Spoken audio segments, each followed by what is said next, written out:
नमस्कार। आप सभी मेरे भाइयों बहनें, सभी मेरे साथियों को जय श्री राम।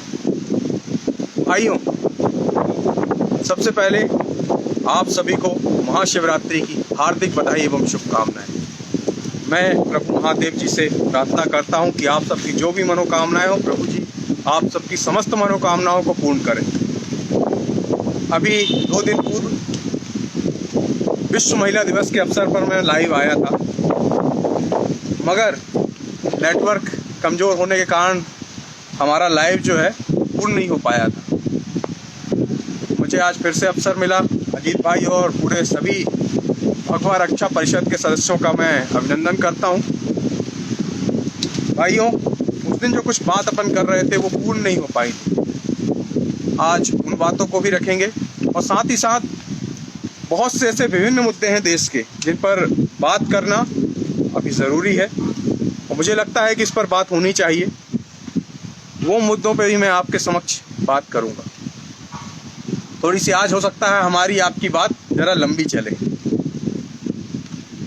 थोड़ी सी हवा भी तेज़ चल रही है, इस कारण से ऐसा हो सकता है कि मेरी आवाज़ पूरी तरीके से स्वच्छ आप तक ना पहुँचे, लेकिन मेरी भावनाएं आप तक पूर्णतः सही तरीके से पहुँचेंगी। जैसा कि उस दिन हम सब चर्चा कर रहे थे विश्व महिला दिवस के अवसर पर कि किस तरीके से देश में जो है आक्रमणकारियों ने हमला किया और उसके बाद से हमारे देश की परिस्थितियों में किस तरीके से बदलाव आया। उन्हीं चर्चाओं को आगे बढ़ाते हुए वहीं से मैं बात को अपनी शुरू करता हूं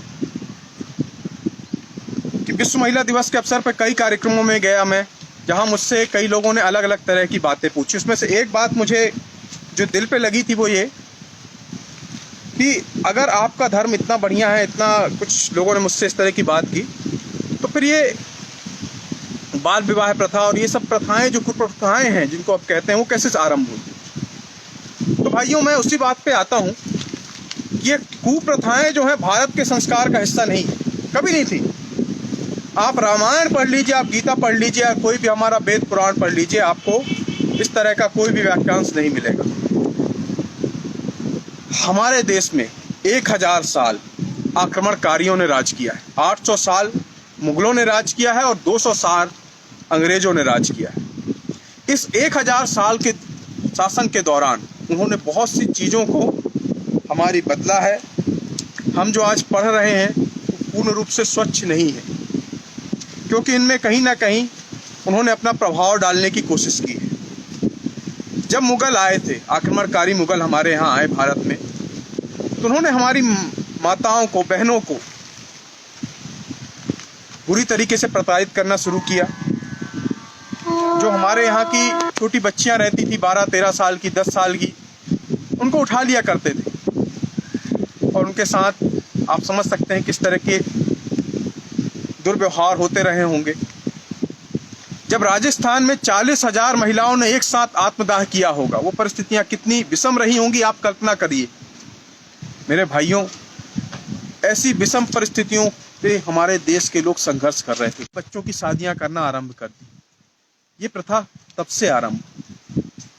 ये कुप्रथाएं जो हमारे यहाँ चालू हुई हैं, ये केवल और केवल मुगल काल की देन है।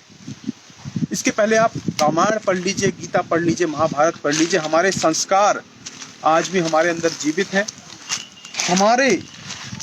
हम हिंदू सभ्यता जो है, जिसे हम सनातन संस्कृति कहते हैं, हिंदू संस्कृति के अंदर हम गणेश जी का वाहन चूहे को मानते हैं, हम उसकी पूजा करते हैं।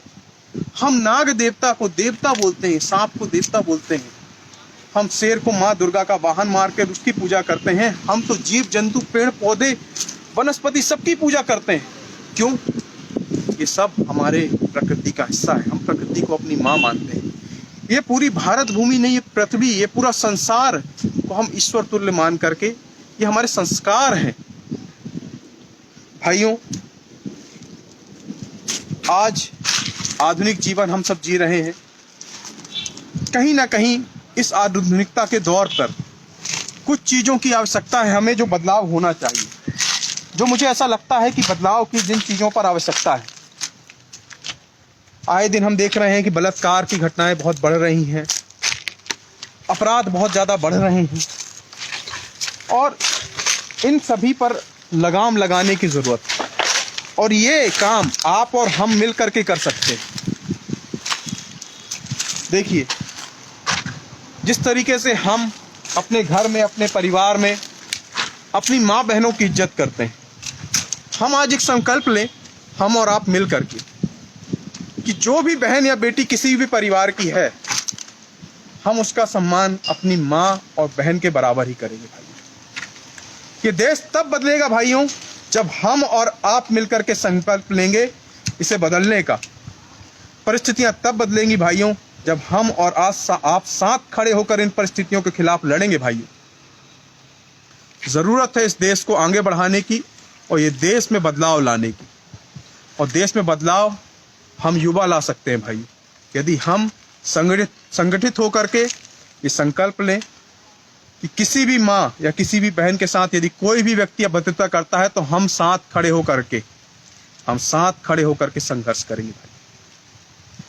और जिस तरीके से मैंने आपको कहा है कि अपने परिवार स्वरूप देश का हर एक व्यक्ति हमारे परिवार का हिस्सा है, ऐसा मन में भाव लेकर के जब हम चलेंगे तब ये नव भारत का निर्माण संभव हो पाएगा, तब हमारा देश सशक्त हो पाएगा भाई। बहुत सारे लोग मुझसे कहते हैं कि भैया आज हिंदू सोया हुआ है, आज हिंदू सोया हुआ है। मैं आपको बोलना चाहता हूं भाइयों, कोई सोया नहीं। बस बात इतनी है कि कुछ लोगों को तक जानकारियां पूर्ण रूप से पहुंच रही हैं और कुछ लोग उस चीज को मान नहीं रहे। जो घटनाएं हो रही हैं देश में, जैसे कि अभी बंगाल का चुनाव है, बंगाल के चुनाव में ये मैं भारतीय जनता पार्टी का पदाधिकारी भी हूँ, इस नाते इस महत्वपूर्ण विषय है, मैं उसको करना चाहता हूँ आप सबके सामने। भाइयों, आप सबने देखा है बंगाल की स्थिति। तृणमूल कांग्रेस बंगाल में क्या कर रही है?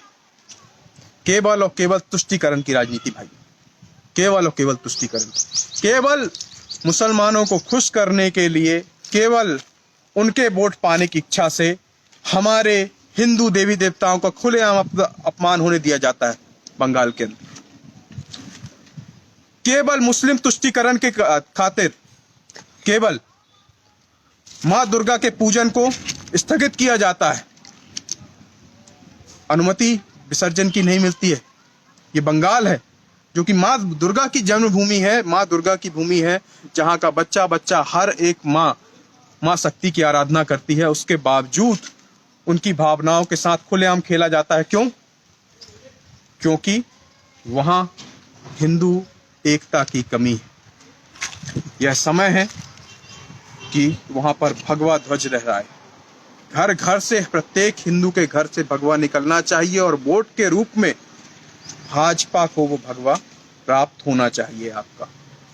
जब आप प्रत्येक घर से भगवा निकालकर भारतीय जनता पार्टी को दोगे तो ये विश्वास मानिए कि भारतीय जनता पार्टी का वो प्रधान सेवक आपके लिए दृढ़ता से खड़ा होगा और कभी भी किसी भी तरह के मुगल हमलों से या इस्लामिक हमलों से आपके लिए दृढ़ता से व्यवस्था की जाएगी और वो प्रधान सेवक निरंतर आपकी सेवा में खड़ा रहेगा भाई। हम सभी के लिए बड़ा गौरव का विषय है कि हम सभी के पास एक ऐसा प्रधान सेवक आया है जिन्होंने देश को सर्वोपरि मान करके देश की सेवा निरंतर करके हुए आज देश को दुनिया के अग्रणी देशों के लिस्ट में शामिल कराया है। उन्होंने अग्रणी श्रेणी में है भारत दुनिया की, आज दुनिया का प्रतिनिधित्व कर रहा है। आज पूरा विश्व भारत की वैक्सीन डिप्लोमेसी को देख रहा है भाई। भारत ने कोरोना वायरस की सबसे सस्ती और सबसे अच्छी वैक्सीन बनाई है भाइयों। पहले तो मैं आप सभी से हाथ जोड़कर ये प्रार्थना करता हूं कि सभी लोग जो भी इस वीडियो को देख रहे हैं, जिन तक मेरी बात पहुंच रही है, भाइयों, कोरोना की वैक्सीन आप सब लगवा लें। बहुत ज़रूरी है आपके स्वास्थ्य के लिए, आपके परिवार के स्वास्थ्य के लिए, हमारे देश के स्वास्थ्य के लिए बहुत ज़रूरी है भाइयों। इसलिए कोरोना की वैक्सीन लगवाएं। और ये हमारी बहुत बड़ी विजय है, हमारे वैज्ञानिकों की विजय है कि हमने कोरोना की वैक्सीन बना ली और वो कोरोना की वैक्सीन हमारे आसपास के पड़ोसी देशों को भारत सरकार ने मुफ्त में दी है। एक पड़ोसी का धर्म निभाया है। हमारी संस्कृति जो हमें सिखाती है कि जरूरतमंद की मदद करनी चाहिए, वो धर्म हमने निभाया है। ऐसा प्रधानमंत्री हमने पाया है। भाइयों, आज भारत विश्व के 100 देशों को वैक्सीन देने की स्थिति में है। 100 देशों ने अब तक वैक्सीन भारत से मांगी है। ये भारत की बहुत बड़ी उपलब्धि है और मेक इन इंडिया के तहत न जाने कितने सारे प्रोजेक्ट चल रहे हैं। दिन ब दिन सेना को सशक्त किया जा रहा है। ये सब काम हमारे प्रधानमंत्री जी द्वारा किया जा रहा है। भाइयों, अभी हमने हाल ही में चाइना की स्थिति देखी। चाइना ने हमला करने की कोशिश की। गलवान में हमारे जो है सैनिक शहीद हुए और उनकी शहादत का बदला लेने के लिए 50,000 जवान सीमा पर प्रधानमंत्री मोदी जी ने खड़े कर दिए। चाइना की 4 चोटियों पर हमारे जवानों ने कब्जा कर लिया। ये हमारे जवानों का हौसला ही, हमारे जवानों की हिम्मत है। यदि चाइना आंखें निकालता तो उसकी आंख से आंखें निकालने का दम भी हमारी सेना रखती है। भाई, चाइना ने अपनी हार मानकर अपने कदम पीछे हटाए। ये पहली बार भारत के इतिहास में हुआ है कि चाइना ने अपनी हार मानी है और पीछे हटाए। और ये मालूम क्यों हुआ है? ये उस देश के प्रधानमंत्री, प्रधान सेवक के कारण और दूसरा आप और हमारे कारण। आप और हमने जो चाइना की सामग्री का बहिष्कार किया है, उसके कारण भी ये सब संभव हुआ है भाई। और ये बहिष्कार हमें जारी रखना है। चाइना को हमेशा मुंह तोड़ जवाब देना है।